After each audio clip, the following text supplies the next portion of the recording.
course, this is a gorgeous airplane. What's it called? It is a CubCrafters. It's our new Carbon Cub SS. It's Now, this airplane here, though, the performance is just outstanding on it. What's different about this airplane? well, it's very similar, kind of in theory, if you will, to our S2. Basically the same airframe, except we've made some modifications, firewall forward and in the wing. The wing, for example, it's the exact same USA 35B modified wing, but we've basically built this wing up to 40% stronger than the ASTM standards require, because we also sell this aircraft in a kit, and if a builder so desires, they can have a absolute or a gross weight of 1,865 pounds. So we just decided to make this wing 40% stronger than we needed to. So it's about a design load wing of about 6 Gs, and an ultimate load, I think we took it up to 8.65 Gs.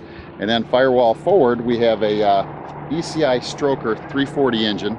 It's basically an 0320 that we stroked out to 340, put some high compression, I think it's 9-to-1 pistons in it, and we've updated it, took the mags off, we've put on electronic ignition, our own lightweight alternator,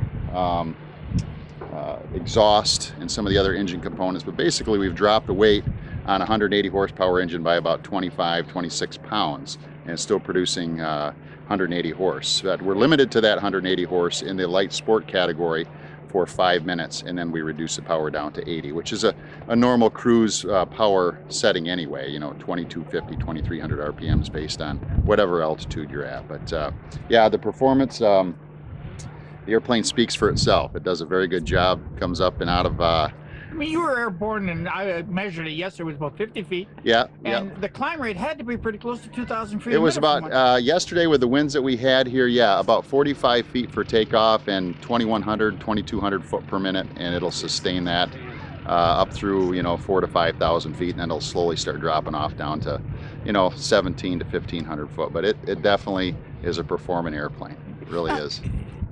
The other thing about this airplane, it looks like it was built like for the backwoods, or it's just, everything about it just looked, you know, meaning monster tires on it. I mean, what's the story on the whole theme here? I think what we were looking for was a light sport aircraft without any compromises. You know, I mean, the only real compromise that we have is the limit of light sport of 1320. But with you and all your gear, a couple people and half tanks, it really is. I mean, you start looking for off-airport landing locations in this airplane, and you fly low and slow and just have fun. And that's really what it's all about with this type of airplane, is kind of the adventure, the mindset of, you know, even though I don't do a lot of bush flying in the airplane, my airplane's capable of doing that. So and it really, it'll make a novice bush pilot look very, very good just standing next to it. So it's a lot of fun, but the airplane, the performance speaks for itself. You know, we've owned Valdez up there for a few years in short takeoff and landings with a stock airplane, and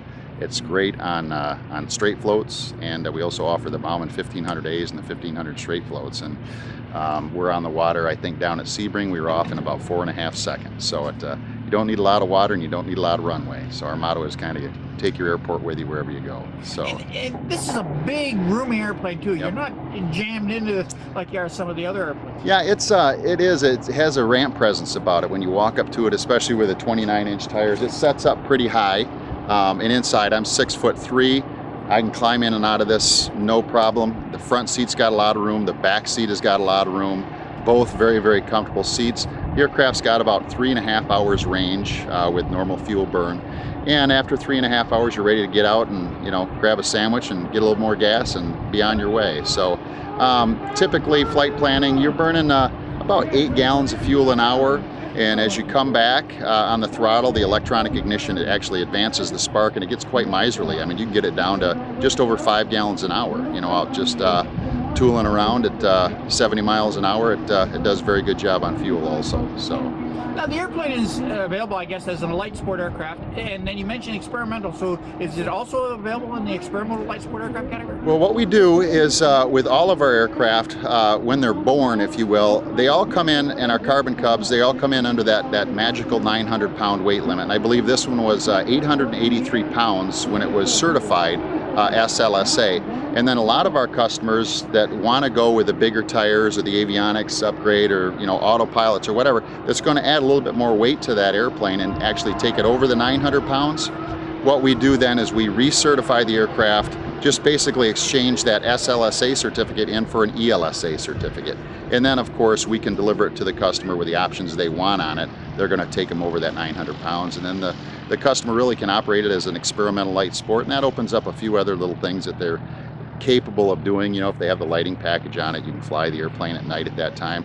And after a, I believe it's a 16-hour maintenance course, you can do your own maintenance on the aircraft. So of the majority of the Carbon Cubs that we've manufactured, the lion's share of them really are experimental light sport, because that's how the customers want to operate them. They want to have the big tires on them. So it's just an option. It does limit you, obviously, going experimental in the category of putting it on the flight line for rent or doing, you know, instruction in the airplane. But most of the people buying these airplanes aren't really interested in that. They're interested in going out and having fun in them. So how many of these airplanes are actually out and flying now? Well, I just delivered, I think 44 of these, or 45, I believe. We're getting close to 50 of them. It will be over 50 this year. So I think we've only got about 5 or 6 slots left, and we'll be sold out of the Carbon Cub for this year. So it's been a wonderful airplane for us. And with the innovation of Jim Richmond and the engineering staff out there, they're constantly working on upgrading different aspects of the airplane.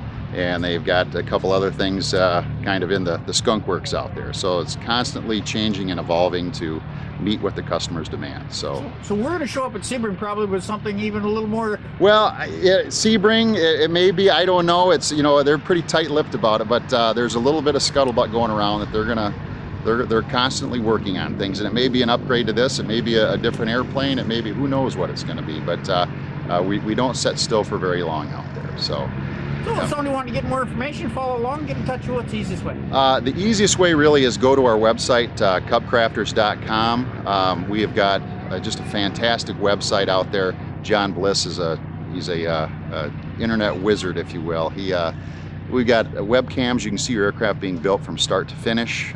You can design and build your own airplane online, if you will, with kind of point and click options, and the page will actually add up the weight of the aircraft and the cost of the airplane. It tells you how to get in contact with your dealer. We've got a wonderful dealer network set up across the United States of America, but I'd invite anybody to call their local dealer if they have any questions. They can answer the questions, but kind of the initial way to go about it is go online and check out our website, and there's a lot of links on there with some really unique videos on YouTube and everything else too. So